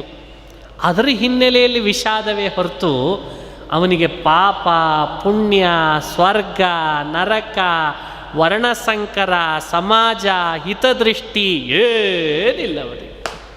ನಾ ಗೆಲ್ಲಬೇಕು, ನಾ ರಾಜನಾಗಬೇಕು, ನನಗೆ ಅಧಿಕಾರ ಬರಬೇಕು, ಪ್ರಜೆಗಳೆಲ್ಲ ನನ್ನ ಅಧೀನವಾಗಿರಬೇಕು, ನನ್ನ ಶಾಸನವೇ ಶಾಸನ, ಅಲ್ಲಿ ಇನ್ನೊಬ್ಬರಿಂದ ನಾನು ಯಾವ ಮಾತು ಕೇಳೋ ಪ್ರಸಂಗ ಬರಬಾರ್ದು, ನನ್ನ ಮಾತು ಎಲ್ಲರೂ ಕೇಳಬೇಕು. ಈ ಧೋರಣೆಯಲ್ಲಿ ನಾ ಗೆಲ್ಲಲಿಕ್ಕಾಗೋದಿಲ್ಲೇನೋ ಅಂತ ವಿಷಾದಪಟ್ಟವನು ದುರ್ಯೋಧನ.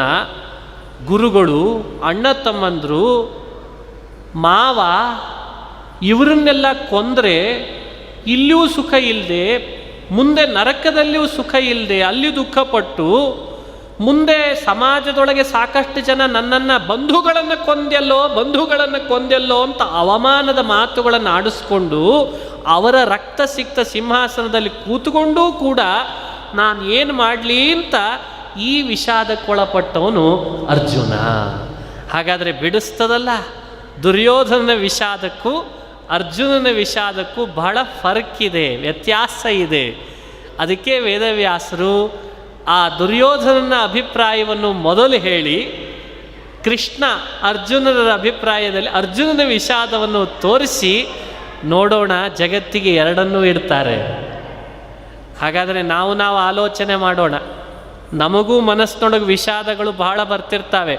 ನಮ್ಮದೆಲ್ಲ ದುರ್ಯೋಧನನ ವಿಷಾದವೋ ಅಥವಾ ನಮ್ಮದೆಲ್ಲ ಅರ್ಜುನನ ವಿಷಾದವೋ ಅನ್ನೋದನ್ನು ಆಲೋಚನೆ ಮಾಡಲಿ ಅಂತನ್ನೋದಕ್ಕೆ ವೇದವ್ಯಾಸರು ಇಬ್ಬರದ್ದನ್ನು ಸ್ಪಷ್ಟವಾಗಿ ಹೆಣೆದು ಭಗವದ್ಗೀತೆಯನ್ನು ಪ್ರಾರಂಭ ಮಾಡ್ತಾ ಇದ್ದಾರೆ.